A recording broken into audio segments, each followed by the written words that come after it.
Over a decade ago, one of the most disturbing online communities in internet history repurposed this kids' show footage to create their own channel. Exploiting YouTube's lack of regulation at the time, they publicly posted illicit content every week, destroying thousands of young girls' lives.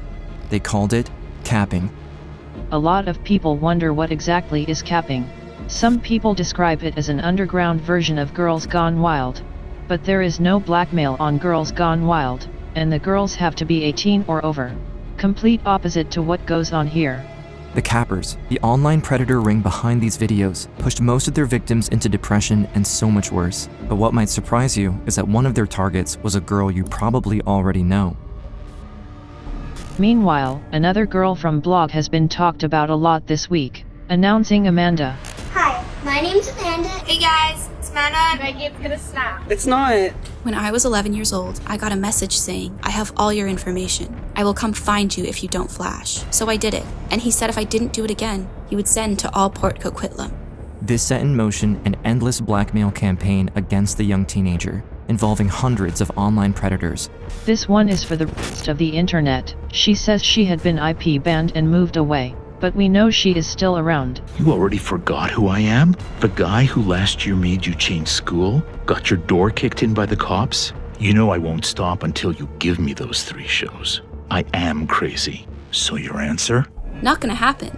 Do you want to meet me? Come meet me right now. Or are you too scared? Eventually, something terrible happened, but Amanda's mother, Carol Todd, refused to let her blackmailer win. As her daughter's story went viral, Carol made it her mission to stop the cappers and prevent the next tragedy. I've put myself out there in the cyber world as Amanda's mom. You picked the wrong girl because I have fought for this for years. If I had one dying wish, that would be to find out who started all this. This has been a daily task for Happy Hunting. Unseen's mission is to bring the most powerful retelling of survival to light. And thanks to companies like Aura, today's video sponsor, we can keep bringing you more of these stories. And now, we have a task for you. Have you ever Googled your own name? In less than a minute, you should be able to find your phone number, address, and socials. Anybody could get their hands on that. Usually, to protect yourself from this kind of intrusion, you'd need to scour the internet and fight back on your own. For hours, you'd be filling non-contact forms and hunting down the hackers and data brokers who got their noses into your personal life.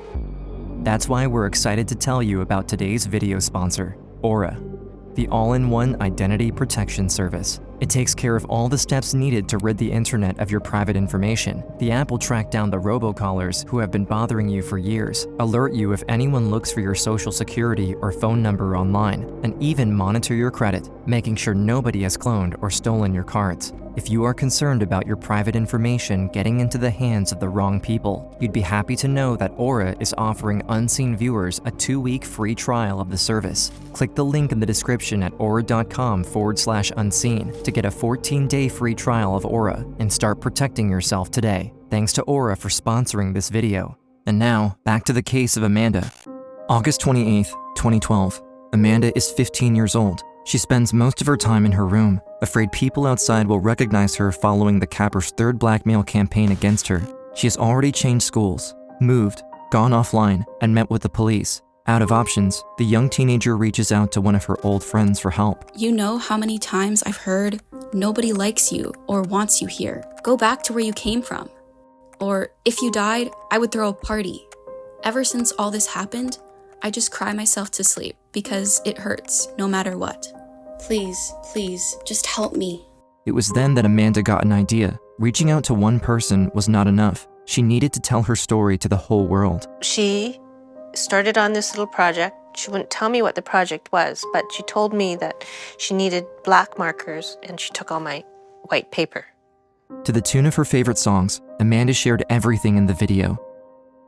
From her first foray online to the 2 occasions she tried to end it all, she detailed how online predators and, eventually, her own peers pushed her to the brink. She wrote about getting beaten up at school, hiding in ditches, eating alone in the library, and living with the shame of knowing that all her friends, teachers, and even family members saw the video.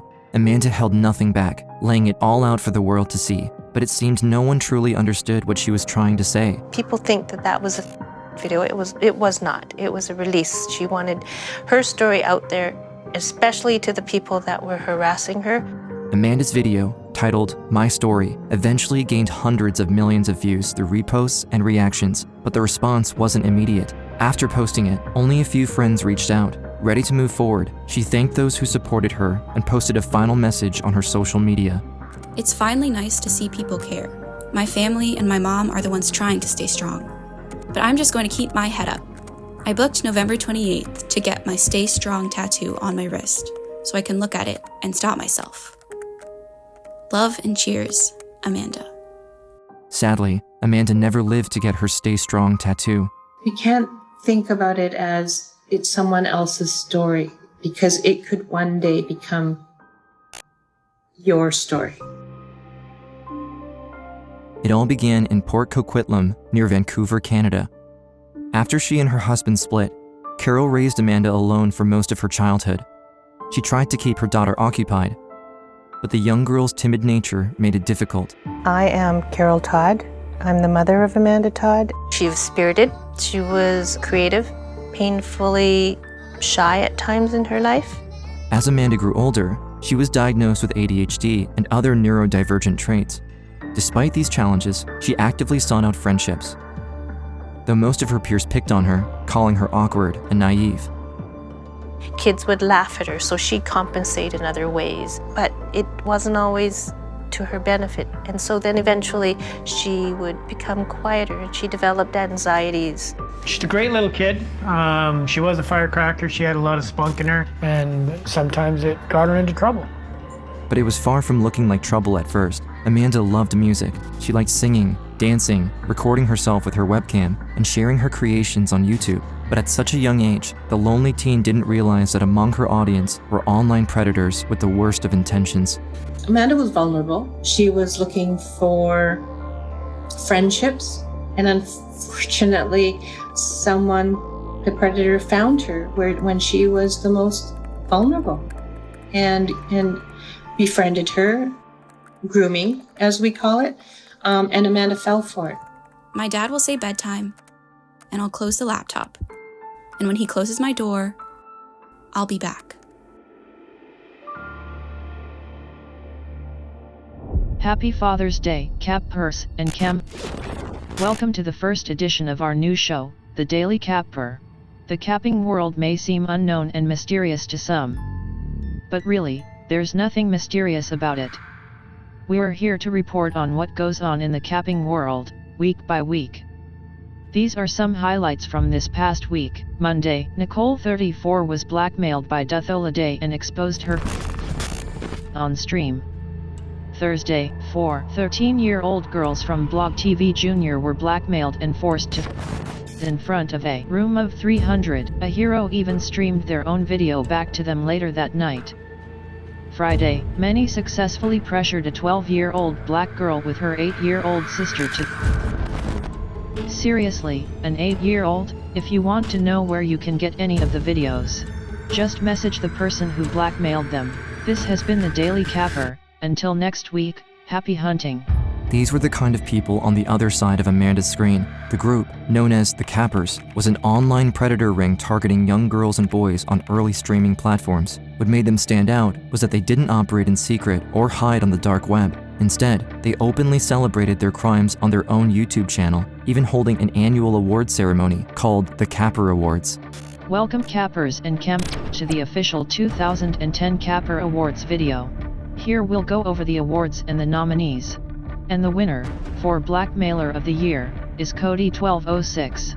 His latest victim, 15-year-old Peyton, gave in to every request.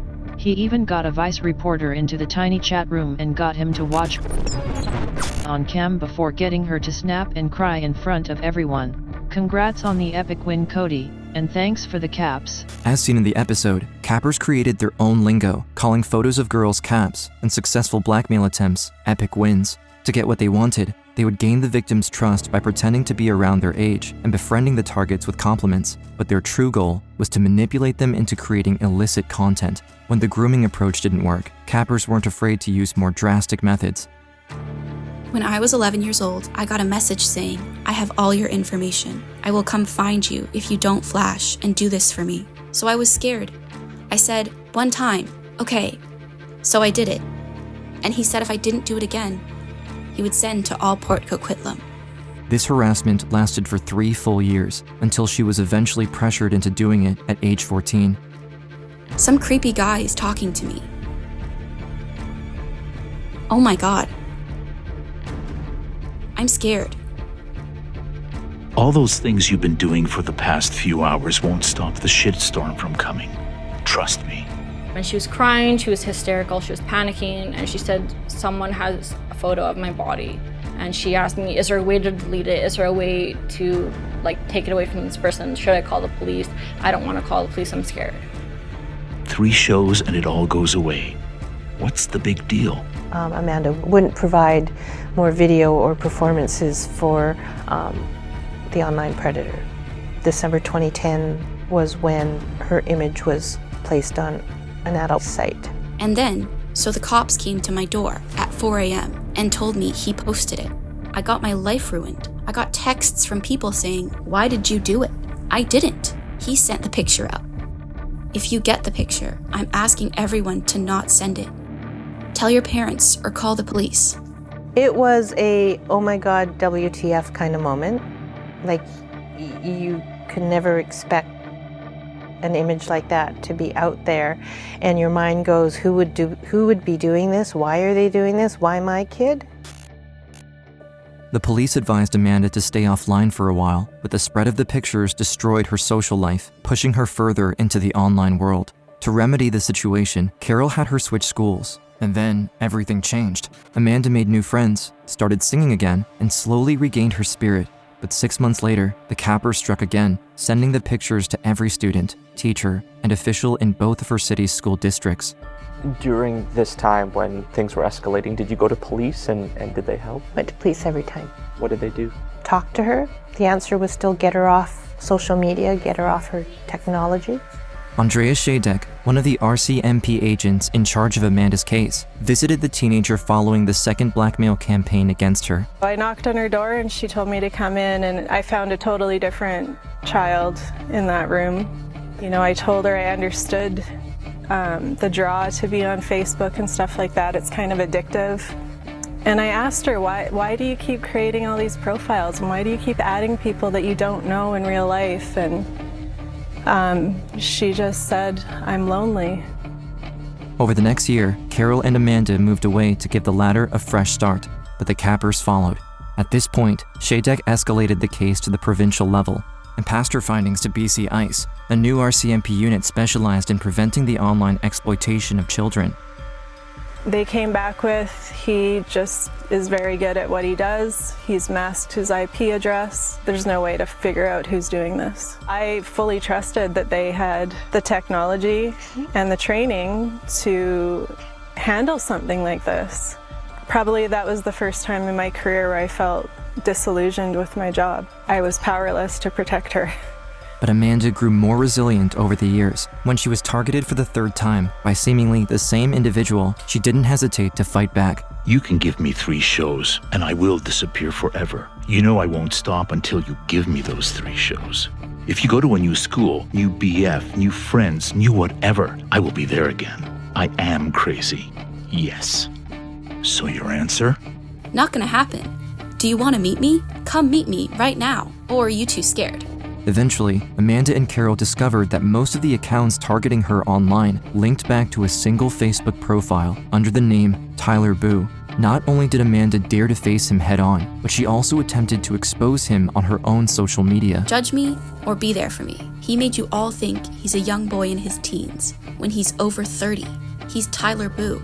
He's a sick pedophile. From then on, Carol took the reins. With her daughter's help, she assembled a case file with all the information a qualified cyber investigator would need to find Amanda's blackmailer. She even had a plan. By impersonating her daughter, an RCMP agent could easily catch Tyler Boo in the act. However, the police never moved an inch in the case. Their only advice was still to get Amanda offline, as if this was even possible in the internet era.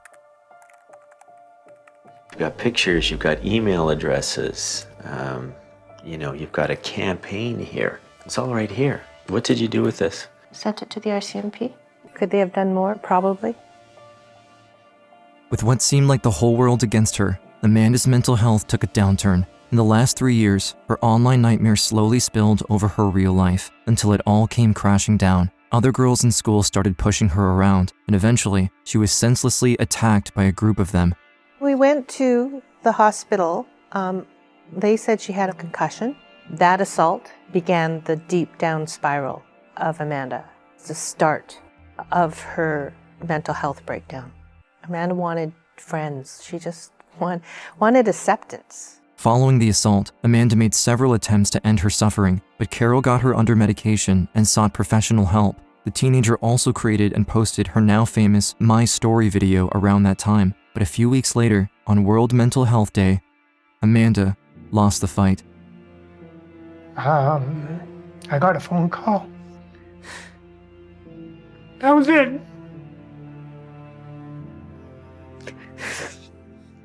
Changed my life forever. What was her last message to you? That she loved me, to not be mad at her.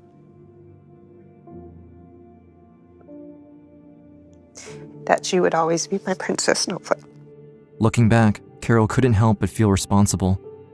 I wish that I had had deeper conversations with my daughter, but I was afraid she would continue to herself. I was afraid that she would successfully die by suicide earlier than she did.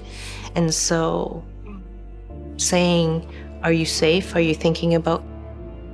wasn't something I ever asked her because I was afraid. But I've learned now that if you don't ask, you don't find out. And so I would think that that's my biggest regret. This weekend, a candlelight vigil in her memory as friends struggled to make sense of all of it. She was just so happy all the time, and like when you first meet her, you wouldn't know that she had any problems. Amanda's predator probably didn't anticipate her video going viral, but in merely a week, it made global headlines. What kind of person bullies a vulnerable child online? However, many news outlets missed the full scope of what happened. Only Carol and the Cappers knew about Tyler Boo's involvement. Welcome to another edition of the Daily Capper. We just wanted to help provide a few more details to the recent Amanda Todd tragedy. The majority of people seem misinformed. The media tends to miss out on a lot of key information. Others have no idea what they're talking about. And police investigators have no understanding of the internet at all. While people have made Amanda Todd's case into an example of bullying, what they tend to overlook is the capping and blackmail aspect of the story. Contrary to what the media believes, this wasn't just a petty case of cyberbullying. The more Carol looked back at her case files, the more she became convinced that Tyler Boo was the one pulling the strings of Amanda's entire blackmail campaign. It's a sick person. It's someone that's preying on innocent children. Someone who knew what he was doing. If I had one dying wish, that would be it. Find out who started all this. Meanwhile, on the other side of the world, another young girl encountered Tyler Boo. Barely a month after Amanda's passing, 15-year-old Norwegian teenager Nora was targeted by an individual named Tyler C. on Facebook. The messages he sent her seemed all too familiar. Hey, you will perform Skype shows, or else your friends, family, and authorities will see your pictures. I will make you so famous your life will be a living hell. I will put these videos and your full name, address, and more on sites. I will do it tomorrow. You've had your chance. The following day, her pictures were sent to hundreds of people. Nora was so scared that she and her parents left the country since, again, the police wouldn't help. But in their stead, another online community you might know entered the fray. Dear citizens of our nation, we have brought this announcement forward solely for the purpose of releasing Amanda Todd's Punisher's identity. You will find a URL to the man's docs in there. You will see various information about said person, an abomination to our society. We are anonymous. We are legion. We do not forget. We do not forgive. Expect us. Hacktivist group Anonymous has identified the individual who bullied Amanda Todd initially. They shared his private information online. I mean, Anonymous is amazing with this stuff. You don't want to mess with Anonymous because they will find your private information and they will post it online. Back in 2013, the hacktivist group known as Anonymous had already hacked through the FBI, the Church of Scientology, and the PlayStation Network. But finding Amanda's blackmailer has somehow proven more difficult than expected. Anonymous had a name, but the question was, without any investigative process, should we trust their findings? They were able to identify a known hacker and blackmailer, Cody Maxon, as the man responsible. If you remember correctly, this was around the time Cody won the Blackmailer of the Year award for the Peyton Caps. However, according to the very intelligent Canadian law enforcement, it's all just one big coincidence. They've stated that Cody is a man of no interest. It makes us wonder why bother asking for the public's help if they are just going to shrug off any information handed to them. It seemed like the RCMP was right though. Cody Maxon was a known predator with a long list of victims, but looking back at her case file, Carol couldn't link Tyler Boo to him. While Amanda's death went unpunished for the time being, her video took the internet by storm. All over the world, people were hearing her story. I'm sorry. Do you know what happened to her after this was posted? No. She ended up... Unfortunately, not everyone took Amanda's story at face value. As the video became increasingly viral, it also attracted many online bullies. Amanda Todd's story has captured attention around the world, but even after Amanda's death, some are posting hurtful comments on memorial pages dedicated to her. All these mean-hearted people are over here like, she deserved it. No, she didn't. He's a grown man. He shouldn't be picking on some teenage girl. Most of all, I want them to remember she was just a little girl. She was not responsible for what happened to her. A week after Amanda went viral, Facebook, Skype, and YouTube implemented new measures to protect their youngest users. Facebook in particular also started tracking accounts against which they received multiple complaints. They uncovered that Tyler Boo, Tyler C, variations of Cody 1206, and over 90 other names all pointed toward the same set of IP addresses. Maybe Anonymous wasn't that off the mark after all. There were as many as 75 victims in countries around the world, including Canada, United States, Great Britain, and some other countries in Europe. Facebook quickly shared their findings with police, but nobody knew there was a connection between the suspect and Amanda until Dutch journalist Matthijs Pennings started investigating. In 2013, they got a tip from Facebook. They made a report that all these young girls were harassed also by IP addresses that were connected to the Netherlands. It was by talking to sources that one of them told me, yeah, there is one case that is known. Yeah, he said something about Canada, and I recently saw something on TV about Amanda Todd. They broke into the bungalow where he was staying, the police, and they installed a keylogger software. And with that, they could follow anything that he would type on his computer, but it would also make screenshots every 30 seconds when he was using his mouse. So that's how they could read all the chats that he had with young victims. In a strange turn of events, the European police came up with the same plan Carol proposed to the RCMP a year earlier when Amanda was still alive. An agent in the UK pretended to be one of the victims of the capper and got the suspect to engage in illegal activity with her. Once he was caught in the act, the Dutch police raided his home. Inspector Jori van Schijndel said they hoped to catch the 44-year-old at his computer, entering the one-story brick building silently, but Coban got up to go to the bathroom and emerged with an iron pipe. The officers said he figured the suspect caught sight of his team in a mirror. They moved on him in the hall, with Coban cutting his right eye on a radiator before the officers could handcuff him, blindfold him, and stick headphones over his ears so he wouldn't be aware of what was happening as officers removed the covert surveillance devices. Before his article was published, someone in Penning's office contacted Carol to ensure she was the first to know. I actually got a message from someone in the Netherlands who told me that someone had been arrested. And that's when I found out that they had caught a perpetrator by the name of Aiden Coban. But this was only the beginning of Carol's fight. Not only did the Dutch authorities refuse to handle Amanda's case in the Netherlands, but many of the initial charges brought against Coban could be dropped due to the dubious nature of the investigation. Coban might have been an alleged criminal, but according to the law, he still had the right to privacy, something the police knew when they pirated his devices. This is truly a day that we've been waiting for, to hear that something has come out of Amanda's story. I'm just really glad that we finally have a suspect arrested, and hopefully we can get some justice out of it. The suspect was arrested by Dutch authorities in the Netherlands. He was charged yesterday in his home country, and he is now facing charges in Canada as well.